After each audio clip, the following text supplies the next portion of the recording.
Bioscope की बातें।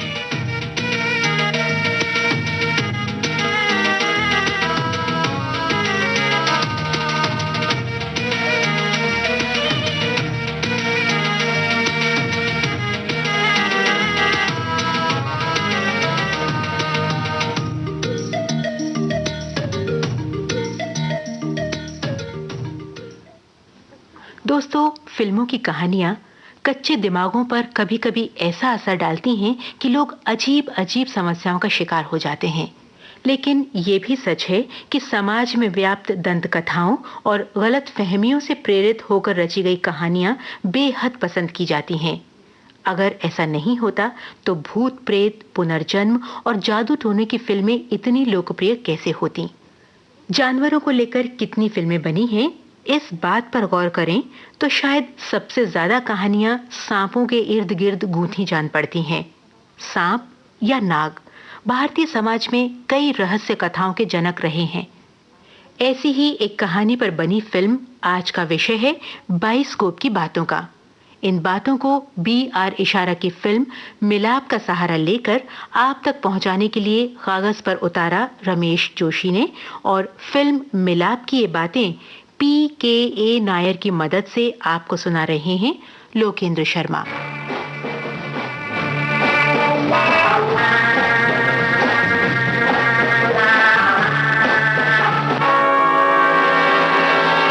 रानी जिस्म है, मैं जान हूं। तुम किसी भी कीमत पर जान और जिस्म के मिलाप को नहीं रोक सकते। तुम्हारी पहुंच रानी के दिल तक है, मेरी पहुंच उसकी आत्मा तक है। मैं वहम हूं, मगर मैं सदियों से इंसान के दिल में पल रहा हूं, इसलिए मैं हकीकत से ज्यादा ताकतवर हूं। ये कैसी विडंबना है कि कभी-कभी वहम सच्चाई से भी ज्यादा ताकतवर होता है और मानव समाज सच्चाइयों से ज्यादा भ्रमों के साथ जीता है। ये भ्रम कई बार जीवन की दिशा तक बदल देते हैं। भ्रमों की इसी शक्ति को पहचानकर शायद प्रसिद्ध दार्शनिक नीत्शे ने कहा था, जीने के लिए भ्रम बहुत आवश्यक हैं। समाज में कई तरह के भ्रम व्याप्त होते हैं। इन भ्रमों के मूल में होता है डर या भय, और इसी भय या डर के कारण सांपों को लेकर भी समाज में तरह तरह की गलतफहमियां फैली हुई हैं। इन्हीं भ्रमों और गलतफहमियों से पैदा हुई हैं कई लोमहर्षक कहानियां और इन कहानियों से कई लोकप्रिय फिल्में। 60वें दशक के शुरुआती वर्षों में सांप या नाग को विषय बनाकर लेखक निर्देशक बी.आर. इशारा ने एक फिल्म बनाई थी जिसका नाम था मिलाप। कई सदियों से, कई जन्मों से, कई सदियों से, कई जन्मों से तेरे प्यार को तरी है मेरा मन। आजा आजा के अधूरा है अपना ही हम, कई सदियों से। नितिन फिल्म्स के बैनर तले बनी फिल्म मिलाप के निर्माता थे आई.एम. कुन्नू और लेखक तथा निर्देशक बी.आर. इशारा। फिल्म मिलाप के कैमरामैन थे Sudarshan Nag, editor I M. Kunnu, dances Fazlu, sound Robin Das Gupta, dialogue director Rajkumar Bedi, गीतकार नक्श लायलपुरी और संगीतकार थे ब्रजभूषण।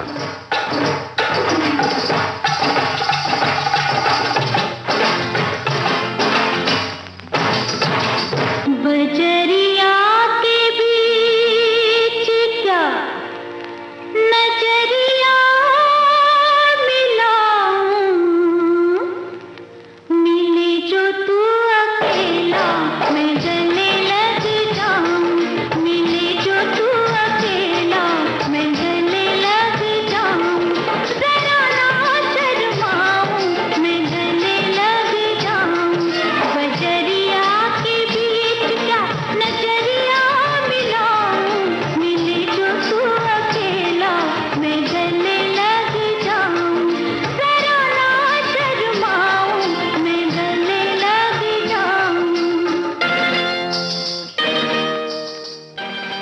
दोस्तों, फिल्म मिलाप के लेखक और निर्देशक B.R. इशारा हिंदी सिनेमा के बहुचर्चित फिल्मकारों में एक हैं। हिमाचल प्रदेश के कोटली गांव में सन 1933 के सितंबर महीने की 27 तारीख को जन्मे B.R. इशारा का बचपन बहुत संघर्ष भरा था। बचपन में उनकी सबसे बड़ी महत्वाकांक्षा केवल इतनी थी कि बड़े होकर किसी तरह ट्रक ड्राइवर बन जाएं। लेकिन भगवान को उनकी ये आकांक्षा पूरी नहीं करनी थी, क्योंकि उन्हें बनाना था फिल्म निर्देशक। B.R. यानी बाबूराम को बचपन में मिठाई खाने का बड़ा शौक था। सो एक दिन बाबूराम ने अपने चाचा जी की जेब साफ कर दी, बाजार जाकर खूब मिठाई खाई। लेकिन बाद में घर जाने की हिम्मत नहीं पड़ी तो स्टेशन पर जाकर गाड़ी में जा बैठे और वहां से दिल्ली और दिल्ली से मुंबई पहुंच गए। बंबई में घरेलू नौकर के रूप में कभी किसी के यहां बर्तन मांजे तो कभी किसी के यहां चाकरी की।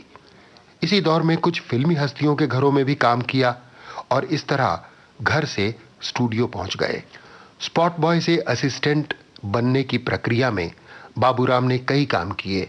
कुछ लेखकों की सोहबत मिली, फिर कुछ अपनी रुचि ने कमाल दिखाया और फिल्मों में डायलॉग लिखने लगे। इसके बाद तो कथा लेखक, निर्देशक और निर्माता एक के बाद एक बाबूराम सीढ़ियां चढ़ते चले गए। 60वें दशक के दौरान उनकी बोल्ड फिल्में देखकर फिल्म समीक्षकों ने उन्हें सेक्स का मसीहा कहा। यौन संबंधों पर उनके बेबाक नजरिए ने हिंदी सिनेमा जगत में खासी हलचल मचाई थी। बाबूराम इशारा की पहली फिल्म थी इंसाफ का मंदिर, लेकिन उनके नाम का डंका बजाया उनकी दूसरी फिल्म ने, जिसका नाम था चेतना। B.R. इशारा ने कुल 35 फिल्मों का लेखन और निर्देशन किया, 4 का निर्माण, लेखन और निर्देशन किया और 15 फिल्में ऐसी थीं जिनमें संवाद B.R. इशारा की कलम से जन्मे थे। कुछ फिल्में जिनकी बदौलत उन्हें नाम या कहिए बदनामी मिली, वे हैं चेतना, नई दुनिया नए लोग, जरूरत, मन तेरा तन मेरा, सोसाइटी, एक नजर, एक नाव दो किनारे, ये सच है और प्रेम शास्त्र। B.R. इशारा ने केवल बेबाक फिल्में ही नहीं बनाई, फिल्मी संसार को कई नए चेहरे भी दिए। परवीन बाबी, डैनी डेंगजोप्पा, रीना रॉय, सारिका, राज किरण, आशा सचदेव, रजा मुराद, सलीम दुर्रानी और अनिल धवन तथा कई और सितारे B.R. इशारा के इशारों पर ही पहली बार पर्दे पर चमके थे। फिल्म मिलाप को उन्होंने 60वें दशक की शुरुआत में बनाया था। मजे की बात यह रही कि उनकी यथार्थपरक फिल्मों से यह फिल्म एकदम अलग थी, क्योंकि ये सांपों को लेकर व्याप्त भ्रमों और विश्वासों पर आधारित थी। फिल्म की कथा स्वयं B.R. इशारा ने लिखी थी और संगीत प्रसिद्ध रेडियो उद्घोषक ब्रजभूषण का था। ब्रजभूषण ने कुल मिलाकर 12 फिल्मों में संगीत दिया है, इनमें से 4 B.R. इशारा की थीं। उनके संगीत निर्देशन की पहली फिल्म थी पठान, जिसे मधुबाला के पिताश्री जनाब अताउल्ला खान ने बनाया था, जिन्होंने बाद में ब्रजभूषण जी को अपना दामाद तो बना लिया, संगीत निर्देशक नहीं बनाया।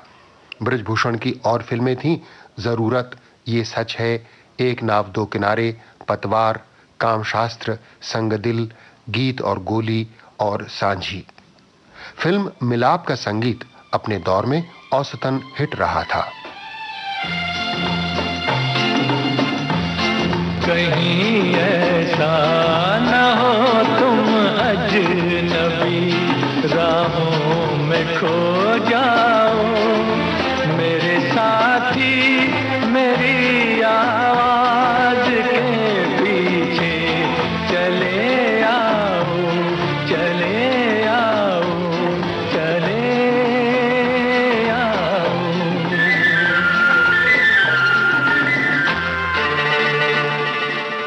निर्माता I.M. कुन्नू B.R. इशारा के दोस्त भी थे और उनकी फिल्म के एडिटर भी। B.R. इशारा जब भी कोई नई फिल्म बनाने की बात सोचते, कुन्नू जी तुरंत पैसे के जुगाड़ में जुट जाते। मिलाप से पहले B.R. इशारा उनके लिए फिल्म चेतना बना चुके थे, जो टिकट की खिड़की पर कामयाब रही थी। चेतना ने ही B.R. इशारा और निर्माता I.M. कुन्नू को एक पहचान दी थी। फिल्म चेतना में शत्रुघ्न सिन्हा खलनायक थे और फिल्म मिलाप में निर्देशक B.R. इशारा ने शत्रुघ्न सिन्हा को पहली बार नायक के रूप में प्रस्तुत किया। फिल्म में उनके साथ नायिका ली गई रीना रॉय। रीना रॉय को फिल्मों में लाने का श्रेय भी B.R. इशारा को ही जाता है, ये बात हम बता चुके हैं। उनकी फिल्म नई दुनिया नए लोग में रीना रॉय पहली बार सिनेमा के पर्दे पर दिखाई दी थीं। साथ ही शत्रुघ्न सिन्हा और रीना रॉय की जोड़ी भी फिल्म मिलाप से शुरू हुई और काफी लंबे समय तक कामयाब जोड़ी के रूप में बनी रही। ए बाबू। रानी। क्या है बाबू? मुझे अपने घर नहीं ले चलोगे सांप दिखाने? हाँ जरूर ले चलूंगी। पहले मंदिर चलो, देवता के दर्शन कराऊंगी, उसके बाद घर चला नाग के दर्शन कराऊंगी। हाँ चलो।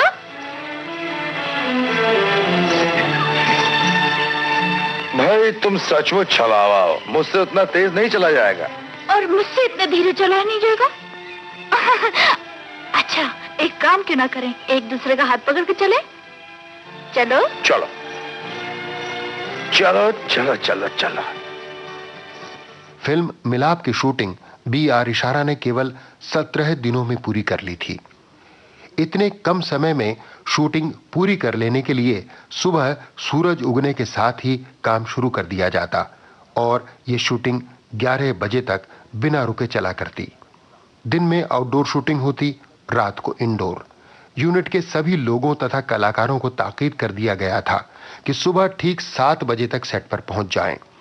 बाकी लोग तो इस पाबंदी का पालन करते, लेकिन हमारे फिल्म जगत में शायद हीरो लोगों पर कोई अनुशासन लागू नहीं होता, इसलिए शत्रुघ्न सिन्हा लेट लतीफी की परंपरा निभा रहे थे।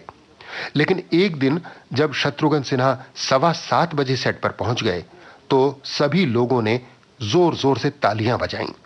शत्रुघ्न सिन्हा ऐसे शर्मिंदा हुए कि कान पकड़कर B.R. इशारा के आगे कसम खाई कि आगे से वे 1 मिनट की भी देरी नहीं करेंगे।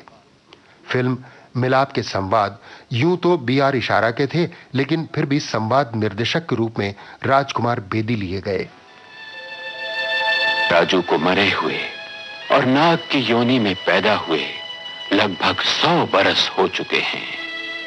रानी पद्मिनी है, मिलाप होगा, अवश्य होगा, भयंकर मिलाप। राजू को मरे 100 साल हो चुके हैं। रानी पद्मिनी है, मिलाप होगा, अवश्य होगा, भयंकर मिलाप। फिल्म मिलाप की शूटिंग पूना के एक किले में होनी थी। इन्हीं दिनों भारत पाकिस्तान के बीच युद्ध छिड़ गया और सुरक्षा कारणों के मद्देनजर किले में शूटिंग की इजाजत नहीं मिली। तब नया लोकेशन कर्नाटक राज्य में नंदी हिल्स की पहाड़ियों में चुना गया।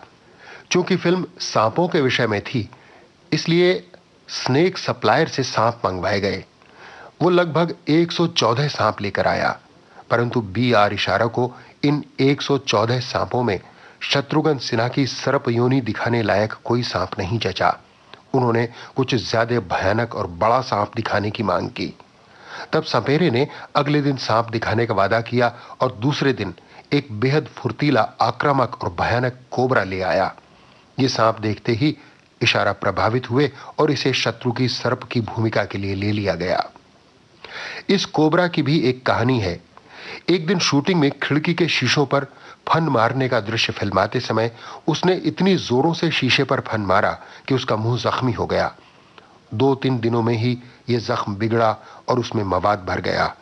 फिर भी किसी न किसी तरह शूटिंग की गई। इधर कोबरे का जख्म बिगड़ता गया। हैरत की बात यह रही कि वो शेड्यूल पूरा होने तक जीवित रहा। जिस दिन शूटिंग पूरी हुई उसी दिन कोबरा ने भी दम तोड़ दिया।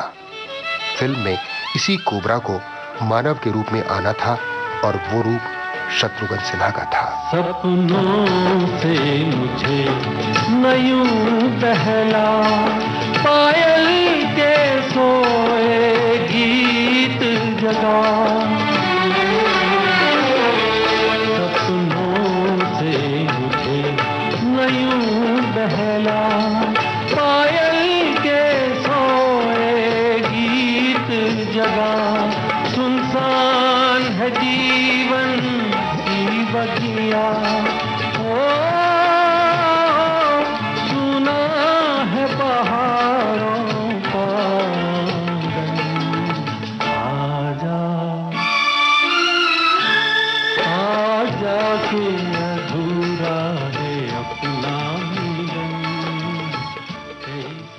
कर्नाटक राज्य की नंदी हिल्स के लोकेशन में शूटिंग करते समय और भी कई दिलचस्प घटनाएं हुई, मगर एक दिन एक ऐसी घटना भी घटी जिसने सबके छक्के छुड़ा दिए।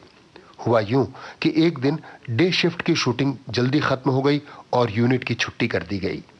कुछ यूनिट के सदस्यों ने दिन में बियर पी और टहलने निकले। नंदी हिल्स पर्यटन स्थल भी है। वहां घूमते हुए इन यूनिट सदस्यों की कुछ स्थानीय नवयुवकों से कहासुनी हो गई। बात की बात में बात बढ़ गई और मामला मारपीट तक जा पहुंचा। अगले दिन जब शूटिंग चल रही थी तो स्थानीय कॉलेज के छात्र 2 बसों में भरकर वहां आए और यूनिट वालों पर टूट पड़े। इस आकस्मिक आक्रमण से यूनिट जन पहले तो भौचक्के हुए, परंतु फिर पलटकर मुकाबला करने लगे। परिणाम यह हुआ कि लोकेशन एक ऐसे युद्ध स्थल में बदल गया जो फिल्म की स्क्रिप्ट में कहीं नहीं था। इस लड़ाई में कर्नाटक का एक नौजवान, जिसकी अगले दिन शादी होनी थी, जख्मी होकर अस्पताल जा पहुंचा। मामला इतना बढ़ा कि कर्नाटक विधानसभा में भी इसकी गूंज सुनाई दी और अखबारों को भी लिखने के लिए मसाला मिल गया। अंत में स्थानीय नेताओं, पुलिस वालों और कुछ समझदार लोगों ने बीच बचाव किया, तब जाकर मामला शांत हुआ।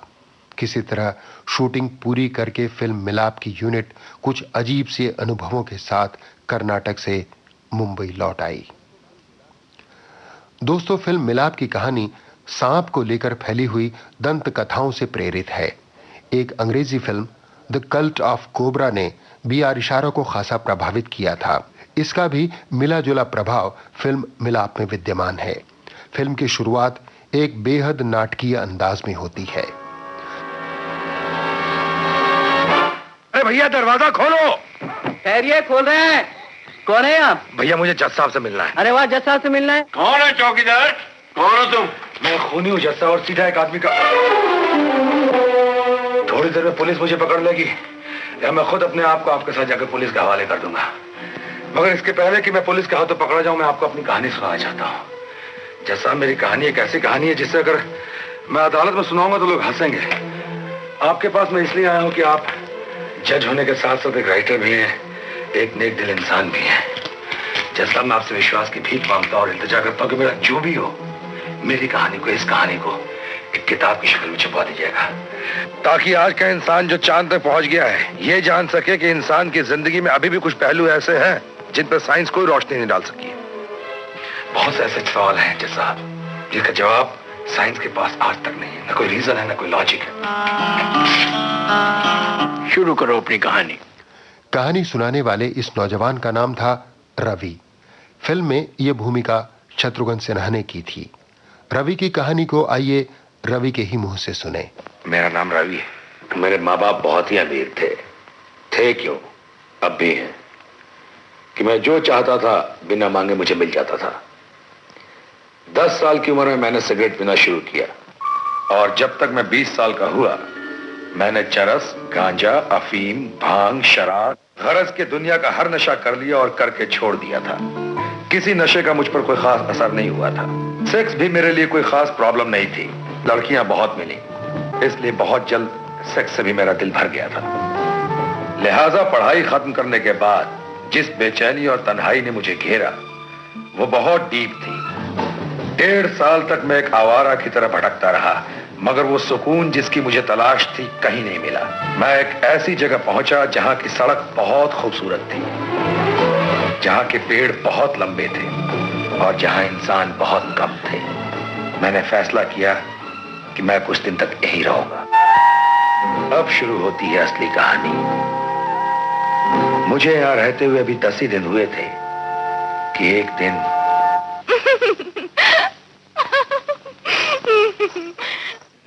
ये असली कहानी आरंभ हुई एक सपेरन की लड़की से मुलाकात के बाद।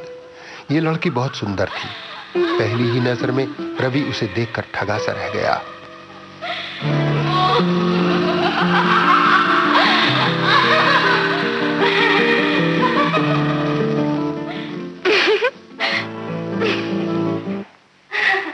सुनो, क्या नाम है तुम्हारा?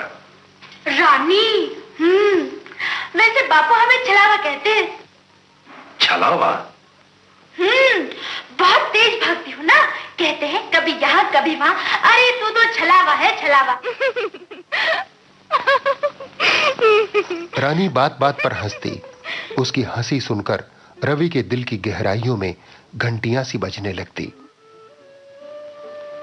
दोनों मंदिर गए और यहीं रवि को रानी के बारे में एक अनोखी बात मालूम पड़ी। क्या मांगा? तुमने क्या मांगा? मैं तो बार बार एक ही प्रार्थना करती हूँ, देवता मुझे सांप से बचाना। क्यों? जब मेरा जन्म हुआ था ना, तो कुंडली बनाने वाले ने कहा था मेरी मौत सांप है। जब मैं बड़ी हुई तो बापू ने बताया और कहा मुझसे, अगर मैं रोज देवता से प्रार्थना करूंगी, देवता मुझे सांप से बचाना, तो वो जरूर बचा लेंगे। मगर तुम तो सपेरे की बेटी हो ना, तुम्हें सांप कैसे काटेगा? क्या मालूम, बापू जब सांप पकड़ कर लाता है ना, जब तक सांप का जहर न निकाले मुझे पास जाने नहीं देता। अच्छा, उस कुंडली बनाने वाले से मुझे मिलाओगी? क्यों, तुम नहीं मानते कुंडली को, किस्मत को? बिल्कुल नहीं। मानना पड़ेगा एक न एक दिन। बापू कहता है नहीं मानने वाले सबको एक न एक दिन मानना पड़ेगा। अरे क्या मानना पड़ेगा? यही किस्मत की बातें, जन्म जन्म की बातें, धर्म की बातें, आत्मा की बातें। ठीक है, फिर मान लेंगे।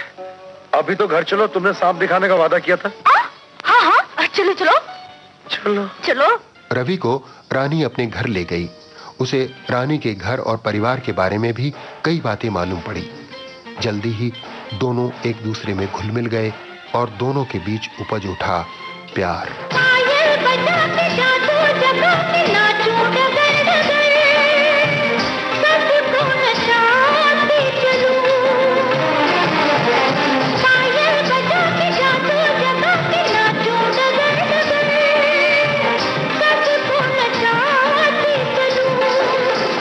दुनिया तरसी है तरसाऊं, नजरिया बीच का नजरिया मिलाऊं। मिले जो तू अकेला मैं गले लग जाऊं, जरा ना शर्माऊं मैं गले लग जाऊं, मैं गले लग जाऊं। रवि रानी के बापू से भी मिला और कुछ नई बातों की जानकारी उसे और मिली। क्या मैं? क्यों राजू, चाय लेकर तुम आए, रानी नहीं आई? अब मैं आ गया हूं तो वो क्यों आएगी बाबूजी? क्या मेरी छुट्टी करनी है? नहीं भाई नहीं, मेरे कहने का मतलब कि तुम दोनों आया करो बारी बारी से। नहीं बाबूजी, रानी का बाबा यहाँ आना या आपसे मिलना ठीक नहीं है। क्यों? उसके पीछे हर वक्त सांप जो लगे रहते हैं। वो जहां भी जाती है कोई ना कोई सांप पीछे रहता है। अच्छा, मगर किस लिए? उसकी रक्षा के लिए। तुमने कभी कोई सांप देखा उसके पीछे?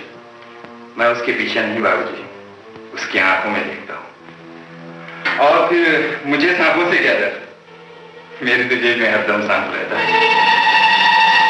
और लोगों से भी रानी के बारे में ऐसी ही विचित्र बातें सुनने को मिली रवि को। ये आज रानी नहीं आई पूजा करने?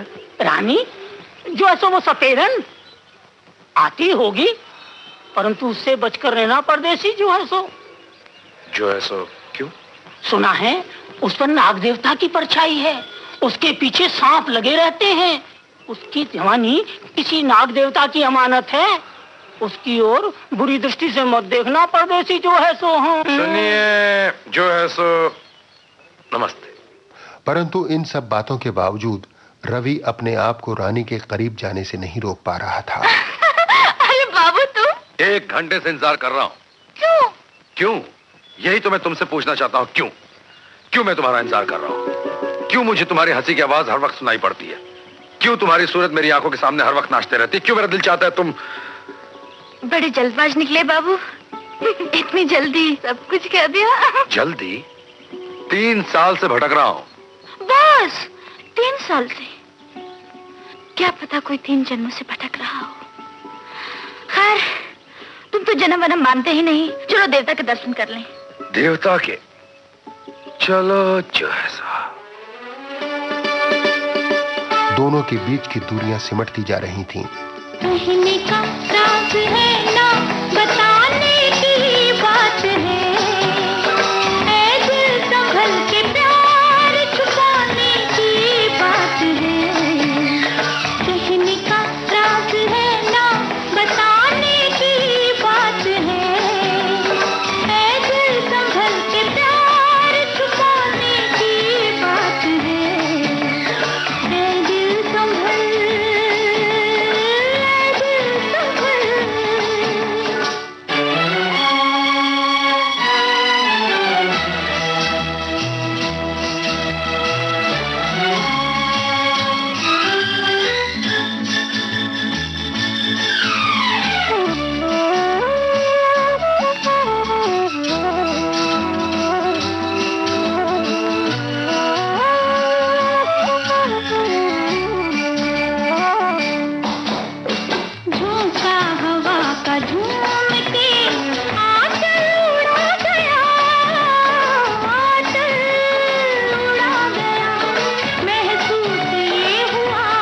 चाचा, मेरे ख्याल में आप तुम रानी की शादी कर ही दो। बहुत ज्यादा उस परदेसी के आगे पीछे घूमती रहती हो। किससे शादी कर दूं राजू? उस लड़की पे तो नाग देवता का साया है, और कौन राजी होगा मौत को दुल्हन बनाने के लिए? चाचा, क्या बात करते हो तुम? मैं क्या मर गया हूँ? बचपन से तुम्हारी सेवा करता आ रहा हूँ और जिंदगी भर तुम्हारी सेवा करूंगा। सच कहता है बेटा? हाँ चाचा, और फिर जहर को जहर ही काटता है। रानी की शादी किसी सपेरे से ही होनी चाहिए, तभी वो नाग देवता के साये से बच सकती है। तुम ठीक कहते हो बेटा। तो फिर पंडित के यहाँ हो चले। रानी रवि से ज्यादा मेलजोल बढ़ाए, ये बात रानी के बापू को भी पसंद नहीं थी। क्यों उस परदेसी के आगे पीछे घूमत है? कहीं बेचारा मर मरा गवा तो उसकी मौत तेरे गर्दन पर हुई है। बापू मर क्यों जाएगा लेकिन? अरे रानी, तुझे कितने बार समझाया और आज फिर समझाता हूँ कि तेरे इर्द गिर्द मौत का पहरा है। तू किसी नाग की अमानत है। तेरे इर्द गिर्द मौत का पहरा है, और वो मौत किसी सांप के रूप में है। इसलिए तेरा विवाह किसी सपेरे के साथ हो तो ही भला है। इसलिए मेरी नजर में तो राजू से अच्छा सपेरा कोई नहीं। मैं राजू से ब्याह नहीं करूंगी। करेगी क्यों नहीं? वो तुझे तो बहुत चाहत है। हाँ, बहुत चाहत है तो क्या हुआ? मैं तो उसे नहीं चाहती। तू जरूर किसी एकाध परदेसी की जान लेकर ही रहेगी। इधर एक दिन रवि से मिलने आई एक रहस्यमय लड़की। माफ कीजिए, मैंने आपको पहचाना नहीं। यहाँ आने का मकसद? आपसे मिलना। सुना है आप उन कहानियों के बारे में कुछ जानना चाहते हैं जो लोग रानी के बारे में सुनाते हैं। आपसे ये किसने कहा? रानी के बाप। अरे मगर उसने तो कहा था कि उसका खानदानी पंडित। जी हाँ, मैं उस पंडित के यहाँ ही रहती हूँ, और वो सब बातें मैंने ही उसको बताई थी। अच्छा? दरअसल आज से 1.5 साल पहले मैं यहाँ पर एक साधु से मिलने आई थी। जब मैं यहाँ पहुंची तो साधु बहुत बीमार थे। मैंने 10 दिन तक दिन रात उनकी सेवा की। तब मरते वक्त उन्हें सुनेंगे आप? हाँ जरूर। जब वो महात्मा मर रहे थे तो उनका सर मेरी गोद में था, और उन्हें मालूम हो चुका था कि वो बचेंगे नहीं। बेटी, ये रघुनाथ सपेरे की लड़की है ना रानी? पिछले जन्म में भी इसी गांव में पैदा हुई थी और गांव के लड़के से बहुत प्यार करती थी। लड़के का नाम था राजू और इस लड़की का नाम था रुक्मणी। सचमुच अजीबोगरीब सी कहानी थी राजू और रुक्मणी की।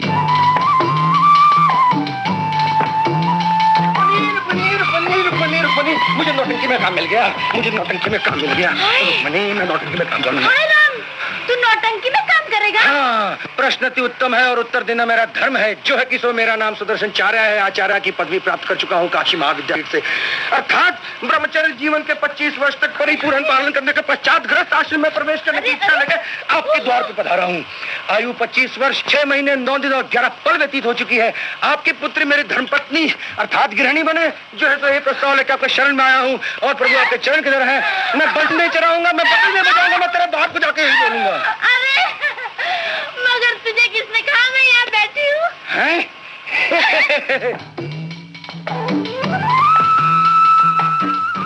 राधा मंत्र मुग्ध सुनती जा रही थी और साधु महाराज बताते जा रहे थे। दोनों की जात अलग थी, धर्म अलग था, इसीलिए मिलन नहीं हुआ और उन दोनों को जबरदस्ती अलग कर दिया गया। रुक्मणी की शादी जबरदस्ती उसकी मर्जी के खिलाफ किसी और से कर दी गई।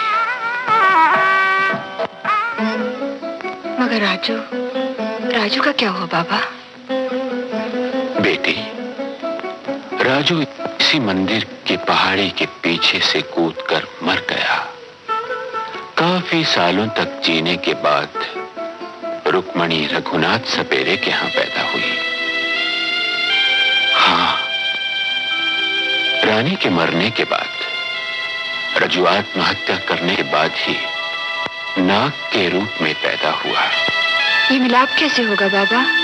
होगा, अवश्य होगा, मगर ये बड़ा भयंकर मिलाप होगा। राधा की बातें एक अनोखे मायावी संसार की बातें थीं। एक ऐसा संसार जिसके बारे में राजू कुछ नहीं जानता था। महाराज का कहना था कि वो नाग किसी भी दिन इंसान का रूप धारण करता है। जो नाग इंसान का रूप ले लेता है उसकी पहचान है कि वो कभी आंख नहीं झपकता। ऐसे। अच्छा, तो जब ये नाग आदमी बनकर रानी से मिलेगा तो उसके बाद क्या होगा? काफी मुलाकातों के बाद एक दिन अचानक रानी मर जाएगी। क्या? और उसकी आत्मा उस वक्त तक भटकती रहेगी जब तक कि वो नाग मर नहीं जाता या कोई उसे मार नहीं डालता। और फिर वो दोनों इंसान रूप में पैदा होंगे, मिलेंगे। अरे बाप रे बाप, कहानी तो बहुत ही इंटरेस्टिंग है। अभी खत्म नहीं हुई। राजू सपेरा रानी को चाहता है। उसका नाम रानी के पिछले जन्म के महबूब का नाम है। रानी का झुकाव आपकी तरफ है, इसलिए हो सकता है कि आपकी शक्ल रानी के पिछले जन्म के महबूब की शक्ल हो। यह मेरा अंदाजा है, मगर उसके महबूब की आत्मा नाग में है।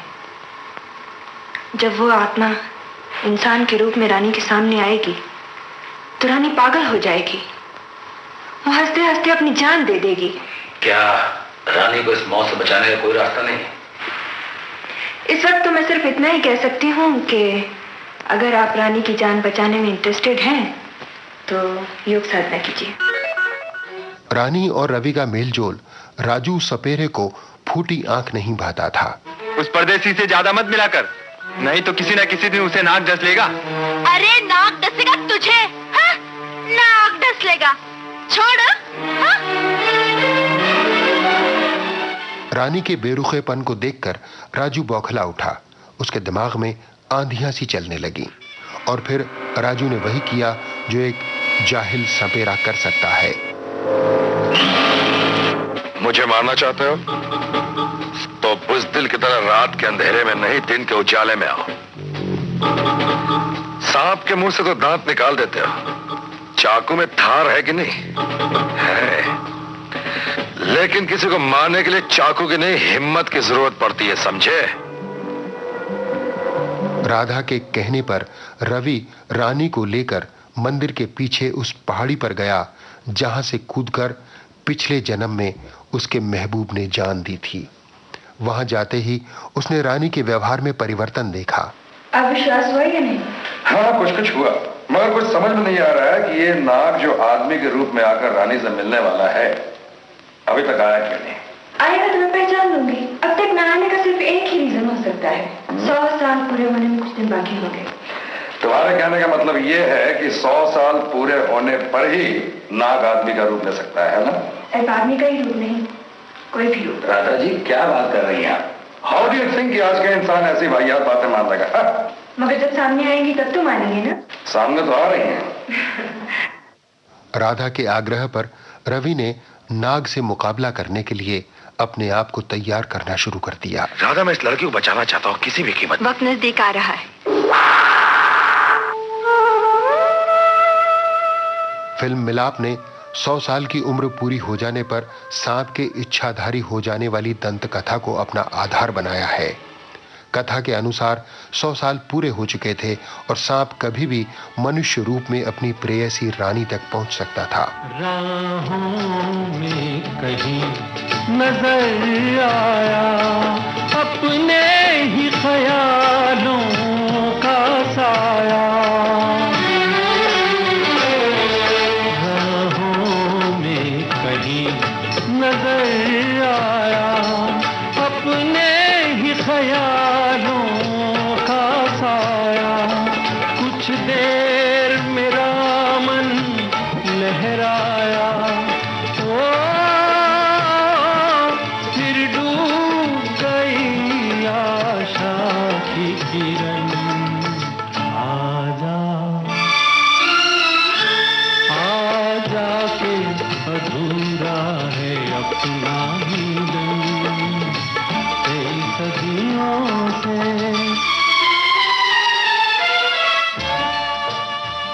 रानी और उसके पूर्व जन्म के प्रेमी यानी इच्छाधारी नाग के मिलन के रास्ते की रुकावट था रवि। इसलिए पहले रवि का प्रबंध करना जरूरी था। इच्छाधारी नाग रानी से मिलने से पहले रवि के घर गया। रवि अंदर था। रवि की खिड़की के कांच पर सांप ने जोर से फन मारा तो रवि को गहरी नींद ने घेर लिया। फन मारने के इसी दृश्य में उस कोबरा का मुंह जख्मी हुआ था जिसका जिक्र हमने थोड़ी देर पहले किया था। बहरहाल राजू को सुलाकर नाग राजू के भेष में रानी के पास जा पहुंचा। तुमने आज ये कपड़े कैसे पहन रखे हैं? तुम जानते हो ना, मैं यहाँ आकर कितनी उदास हो जाया करती थी, मगर आज। अब तुम यहाँ आकर कभी उदास नहीं होगी। मैं जो आ गया हूँ। छोड़कर तो नहीं चले जाओगी? कभी नहीं। कितनी तपस्या के बाद तो मिली हो तुम। अब मैं यहाँ नहीं रहता हूँ। मैंने ये जगह छोड़ दी है। क्यों? वो मैं फिर कभी बताऊंगा। मैं रोज इसी वक्त इसी तरह यहाँ आया करूंगा। मिलोगी ना? मुझे भी अपने साथ ले चलिए ना। अभी नहीं, वक्त आने दो, ले जाऊंगा। इधर राधा के जगाने पर ही रवि नींद से जागा। ये कैसे नींद आ गई मुझे? मैं तो दिन में कभी सोता नहीं। तुम सोए नहीं थे, सुलाया गया था तुम्हें। वो आ गया, वो नाग इंसान का रूप लेकर, और वो भी तुम्हारा ही रूप लेकर आया है। तुम्हारे रूप में आकर वो बहुत जल्द ही रानी के करीब पहुंच जाएगा। रानी कहाँ है? इस वक्त मत जाओ। वो नाग जो 100 साल का हो जाता है उसमें बहुत सी शक्तियां होती हैं। अभी अगर तुम रानी से मिलने गए तो हो सकता है कि उसे तुम दिखाई ही ना दो। हो सकता है कि जब वो तुम्हारे सामने आए तो तुम अंधे हो जाओ, और जब तक वो तुम्हारी नजरों से ओझल ना हो जाए तुम अंधे ही रहो। तुम चिल्लाने की कोशिश करो और तुम्हारे गले से आवाज ही ना निकले। और हो सकता है कि अगर वो कहीं नजदीक हुआ तो ये दरवाजा भी नहीं खुलेगा रवि। दुश्मन मैदान में आ चुका था। रवि और राधा ने मुकाबले की तैयारियां शुरू कर दी। लो, 7 दिन बाकी हैं, बीन बजाने की प्रैक्टिस कर लो। 7 दिन बाद पूर्णमासी है। उस रात इस ड्रामे का आखिरी सीन होगा। क्या होगा वो सीन? ये वक्त आने पर बताऊंगी। इस वक्त तो तुम बीन बजाने की प्रैक्टिस करो। उधर इच्छाधारी नाग यानी राजू भी अपना काम पूरा करने में लगा हुआ था। इतनी देर क्यों कर दी? देर कहाँ लगाई है, ठीक वक्त पे आया हूँ। मैं ही दीवानी हूँ। रानी, मैंने एक बहुत बड़े ज्ञानी ध्यानी इंसान से मिलकर एक रास्ता निकाला है उस मौत से बचने का। क्या? पूनम की रात को वो महापुरुष मुझे एक तावीज देंगे, और वो तावीज मुझे तुम्हारे गले में उसी रात को बांधना होगा। जिस वक्त वो तावीज मैं तुम्हारे गले में बांधूंगा उस वक्त कमरे में रोशनी होनी चाहिए, और उसके बाद हम दोनों को कभी कोई अलग नहीं कर पाएगा। रोशनी में क्यों? अंधेरे में क्यों नहीं? रानी, अंधेरे में होने से ये मिलाप सिर्फ इसी जन्म के लिए होगा, अमर नहीं होगा। अब मैं चलता हूँ, कल फिर आऊंगा। रवि बड़ी मुश्किल में था। सबसे बड़ी मुश्किल ये थी कि उसका सामना ऐसे दुश्मन से था जो मायावी शक्तियों से पूर्ण था। क्या हुआ रवि? जैसे ही मेरी नजर उस पर पड़ी, ना ही मुझे कुछ दिखाई दिया, ना ही मेरे गले से आवाज निकली। अब मानते हो या नहीं? इसका मतलब ये हुआ कि मैं रानी से कभी मिल ही नहीं सकता, है ना? मिलने तो नहीं देगा तुमको अब वो। अजीब मजबूरी है। एक आदमी मैं बनकर मेरी महबूबा को ले जाएगा या मार डालेगा और मैं देखता रह जाऊंगा। वाह! Patience Ravi, patience. सब्र से काम लो। तरकीब है रानी को बचाने की। तो बताओ ना क्या तरकीब है? तरकीब है। पूर्णिमा की रात आने दो, जरूर बताऊंगी। सिर्फ इंतजाम कर लो कि पूर्णिमा की रात से एक रात पहले तुम्हें इस घर से जाना पड़ेगा, ताकि तुम नाग की स्पेल से बाहर निकल सको। क्या मतलब? तुम्हें ऐसी जगह जाना पड़ेगा जहाँ उसकी वो ताकत ना पहुंच सके, जिससे ये दरवाजे बंद हो जाते हैं, जिससे तुम अंधे हो जाते हो, जिससे तुम्हारी आवाज बंद हो जाती है। I see. वो यहाँ आकर तुम्हें तलाश करेगा, और जब नहीं मिलोगे तो ये सोचकर कि तुम कहीं बाहर गए हो, वो अपना काम शुरू कर देगा। और तब मैं तुम्हें दिए हुए नंबर पर फोन करूंगी। तुम फोन के करीब ही रहना, और जैसे ही मैं बुलाऊं फौरन चले आना। याद रहे रवि, आने में देर ना करना, वरना रानी किसी दूसरी दुनिया में पहुंच जाएगी। और तुमसे हमेशा हमेशा के लिए बिछड़ जाएगी। अजीब बेबसी थी। रवि का दुश्मन उसी का रूप धरकर उसकी प्रेयसी को छल रहा था और रवि कुछ नहीं कर पा रहा था। वो रानी को सावधान करना चाहता था, मगर कैसे?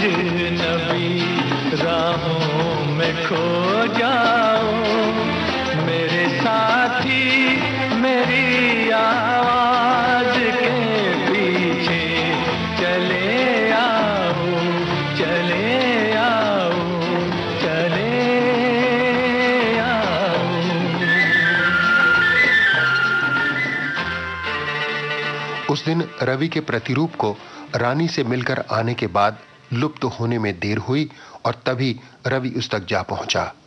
यहीं पर हुई सच्चाई और भ्रम की पहली मुठभेड़।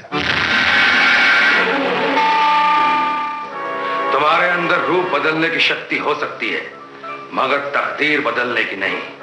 वो सिर्फ एक जीते जागते इंसान में है, वो मुझ में है। तुम ख्वाब देख रहे हो रवि। जिंदगी ख्वाब नहीं, वहम नहीं, एक जीती जागती हुई हकीकत है। और तुम्हारे अंदर इतनी ताकत नहीं है जो तुम इस जीती जागती हुई हकीकत को बदल दो। तुम किसी को थोड़ी देर के लिए अंधा कर सकते हो, किसी को गूंगा कर सकते हो, मगर उसके इरादे नहीं बदल सकते। तुम्हारा रूप मौत है, मगर तुम्हारी असलियत डर है। और जो तुम्हारी असलियत को जानता है उसका तुम कुछ नहीं बिगाड़ सकोगे। मौत के बाद की जिंदगी में मैं यकीन नहीं करता, लेकिन मौत से पहले की जिंदगी मेरी है। मैं उसका मालिक हूं और उसमें तुम्हारे लिए कोई जगह नहीं है, न दिल में न दिमाग में। आत्मा रवि, आत्मा। दिल और दिमाग से मेरा कोई रिश्ता नहीं। मैं आत्मा का मालिक हूं और उसे ले जाऊंगा। बी आर इशारा मूल रूप से लेखक हैं, इसलिए फिल्म मिलाप में कई जगह निर्देशक पर लेखक हावी नजर आता है।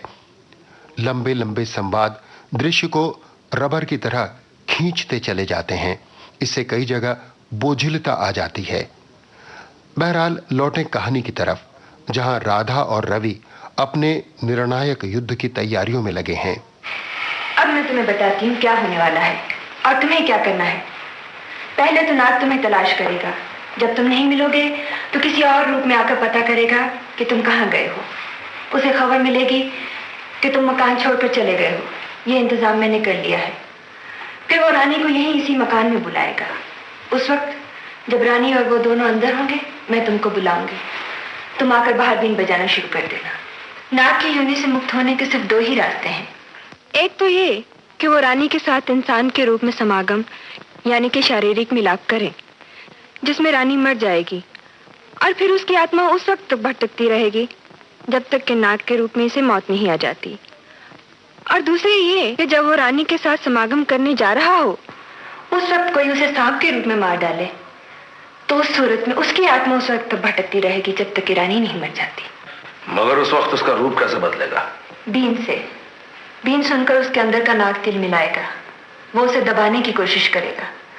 अगर बीन बजाने वाले का यानी तुम्हारा सांस नहीं टूटा और उसके अंदर का नाग पूरी मस्ती में आ गया तो अपनी असली रूप में आ जाएगा। वो बहुत गुस्से से बाहर निकलेगा। उस वक्त तुम बीन नीचे रखकर एक रस्सा जो वहां हैंग कर रहा होगा उससे लटक जाओगे। वो निकलकर बीन पर अपना गुस्सा उतारेगा, उस पर सर मारेगा। उस वक्त तुम्हें उसे मारना होगा, नहीं तो तुम्हारी जान को खतरा है। My God! अब जल्दी करो, वक्त बहुत कम है। राधा एक हिप्पी किस्म की लड़की थी जिसके अंदर सच्चाई का साथ देने की भावना थी। यही कारण था वो रवि और रानी की सहायता करना चाहती थी।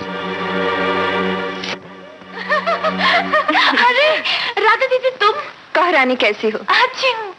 मुझे तुमसे एक बहुत जरूरी बात करनी है। क्या? देखो, रवि को वो तावीज मैंने ही दिलवाया है, मगर उसके बारे में मैं उसे एक बात बताना भूल गई थी। जब तुम कपड़े उतारोगी ना तो जल्दी मत करना, नहीं तो काम बिगड़ जाएगा।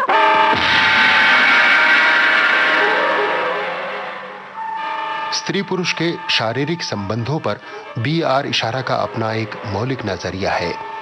फिल्म मिलाप का क्लाइमैक्स इन्हीं संबंधों से रचा गया है, और रचा क्यों न जाता। आखिर B.R. इशारा को लोग सेक्स का मसीहा ऐसे ही तो नहीं कहते।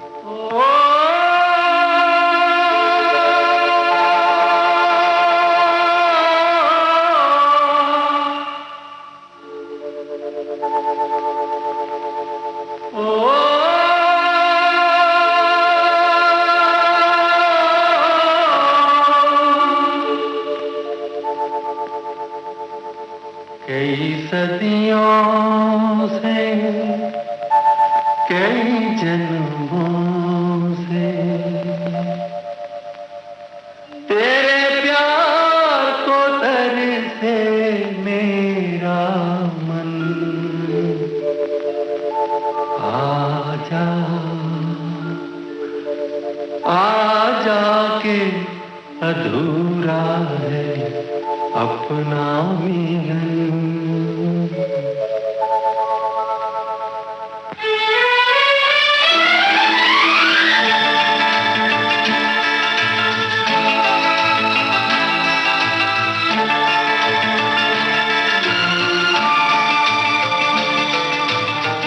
कई सदियों से, कई जन्मों से, कई सदियों से, कई जन्मों से तेरे प्यार को तरसे मेरा मन। आजा आजा के अधूरा है अपना मिलन। कई सदियों से। महामिलन की घड़ी आन पहुंची थी। तुम्हें याद है क्या करना है? जी। वक्त बहुत कम है, जल्दी करो। आप उधर मुंह कर लीजिए।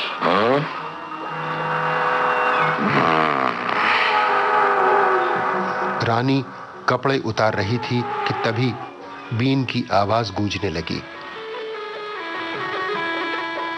राजू के भीतर का नाग बीन की आवाज से बेचैन होकर ऐंठने लगा। उसे आदमी के रूप में रहना मुश्किल हो गया और वो नाग बनने लगा।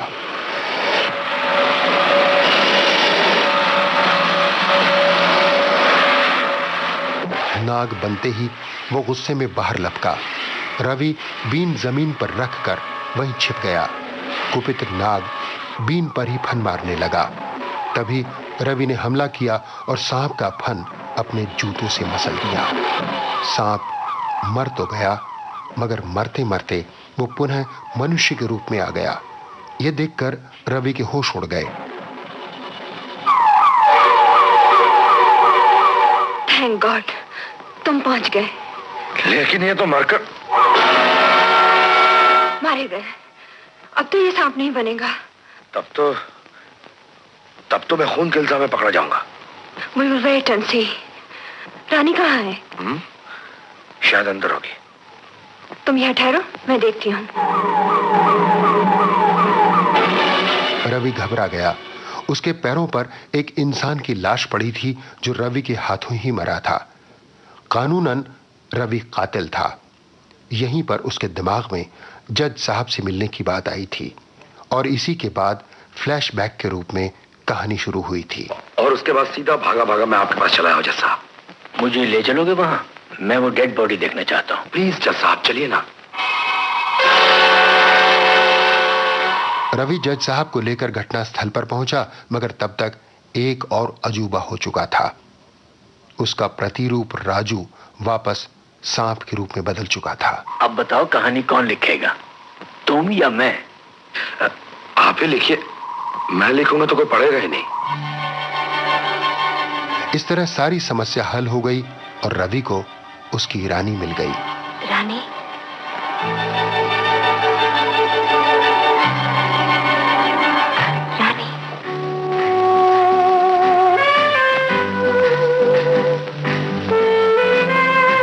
इसे कोई खतरा नहीं।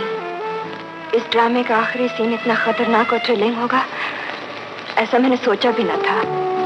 अब आप रानी से शादी कर सकते हैं, अपना घर बसा सकते हैं।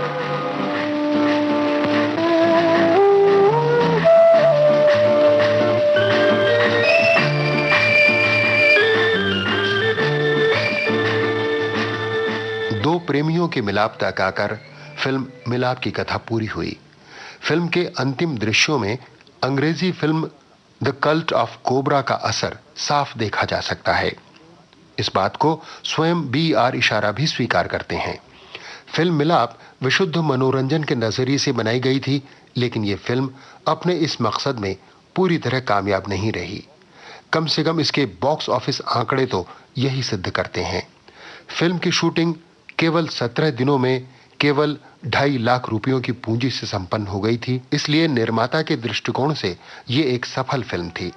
बहरहाल इतना तो मानना ही पड़ेगा कि B.R. इशारा की पटकथा और संगीतकार ब्रिजभूषण की धुनों में काफी दम था। फिल्म को जिसने भी देखा उसने कहानी और संगीत दोनों की तारीफ की।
चलिए साहब, पूरी हुई फिल्म मिलाप की बातें। जिसे बाबूराम इशारा ने बनाया था और जिसमें शत्रुघ्न सिन्हा ने डबल रोल किया था, एक रोल आदमी का और दूसरा रोल नाग का। हो सकता है दोस्तों कि हमारे बहुत से श्रोता और बहुत से फिल्म दर्शक मिलाप जैसी फिल्मों पर अंधविश्वास फैलाने का आरोप लगाएं। ये भी हो सकता है कि कुछ मासूम बुद्धि वाले भोले भाले लोग ऐसी कथाओं को सच मानकर गलत फहमियों का दामन थाम लें। लेकिन यकीन जानिए, मिलाप जैसी फिल्मों की कहानियां केवल कहानियां होती हैं गढ़ी हुई, और उनकी रचना केवल मनोरंजन की खातिर की जाती है, किसी विश्वास को साबित करने के लिए नहीं। बहरहाल, आज की बातें आपको कैसी लगी, ये जानने की उत्सुकता प्रोग्राम के प्रोड्यूसर को भगाता है, इसलिए चिट्ठी लिखना मत भूलिएगा। हाँ, ये बात भी आपको बता दूं कि आज का प्रोग्राम तैयार करने में सहायक थे PKA नायर। जानकारियां आपके लिए बटोर कर लाए रमेश जोशी, और बाइस्कोप की बातें आपको सुना रहे थे प्रोग्राम के प्रोड्यूसर लोकेंद्र शर्मा। बाइस्कोप की बातें।